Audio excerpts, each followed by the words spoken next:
dzisiejszym odcinku chciałbym przedstawić Wam kilka wybranych modeli końcówek ze stali nierdzewnej. Modele satynowane i modele polerowane.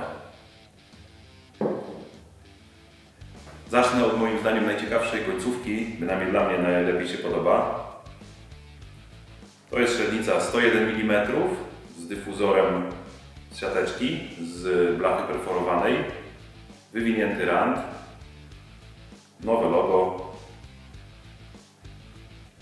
z tyłu montaż na obejmę,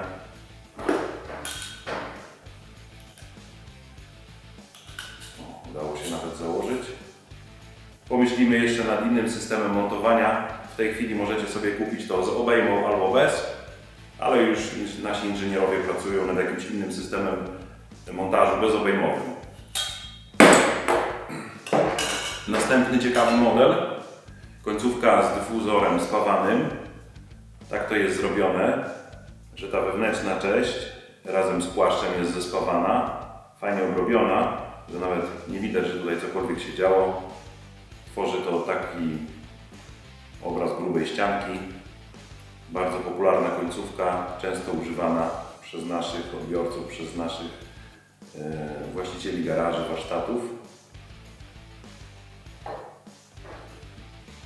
Kolejna bardzo podobna końcówka z wywiniętym randem, w środku dyfuzor pełny, także skośna, też 101, także bardzo podobna.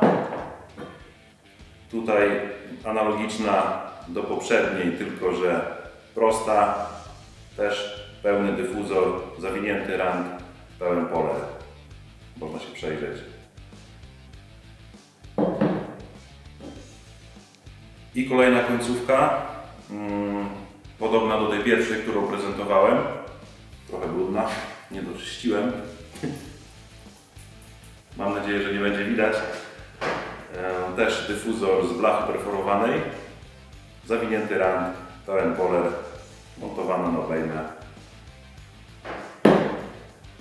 Z prawej strony te wszystkie końcówki, które prezentowałem ze stali polerowanej. Tak wyglądają w wersji ze stali szczotkowanej.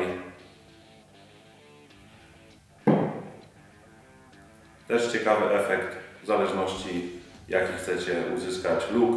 Dobieracie sobie mniej rzucające się w oczy satynowane, bądź bardziej rzucające się w oczy polerowane. Kwestia utrzymania czystości to już indywidualna sprawa. Moim zdaniem o jedne i o drugie trzeba dbać tak samo. Dla zobrazowania średnic, które są dostępne, przygotowałem jeden model końcówki z dyfuzorem ze stali nierdzewnej perforowanej. Końcówka skośna z zawiniętym randem, także po kolei. Średnica 76 mm, 89 i 101. Końcówka wydechu nadaje się do szybkiej zmiany wyglądu luku samochodu, ale nie tylko. I tutaj przy okazji chciałbym 2-3 zdania wtrącić na temat poruszanego często tematu, czy końcówka wydechowa zmienia dźwięk. I tak, i nie. Zasada jest taka, że im końcówka większa, tym ten taki rezonans, ten dźwięk jest głośniejszy albo zmienia się troszeczkę ton tego dźwięku. Dajmy na to w końcówce z dyfuzorem perforowanym ten dźwięk będzie najbardziej stonowany, no bo ten dyfuzor można porównać do wnętrza tłumika. Tutaj naokoło tego dyfuzora jest też wygłuszenie, więc w jakimś stopniu, minimalnym, ale w jakimś stopniu te spaliny są wygłuszane. W końcówce większej średnicy, w mniejszym stopniu, większy pogłos. Analogicznie tutaj w 101 będzie to jeszcze inaczej. Może kiedyś uda się zmontować jakiś odcinek, gdzie poprzykładamy każdą z końcówek z decybelomierzem i zobaczymy, jakie będą różnice. Będą na pewno, zobaczymy tylko jakie i jaka będzie charakterystyka dźwięku. W innej końcówce z dyfuzorem pełnym pewnie ten dźwięk będzie wyglądał inaczej, z racji tego, że nie ma tutaj żadnych otworów, nie ma tutaj blachy perforowanej, tylko jest pełna, więc ten dźwięk będzie inaczej się rozkładał. Nie mam tutaj na potrzeby tego odcinka przygotowanych wszystkich naszych końcówek.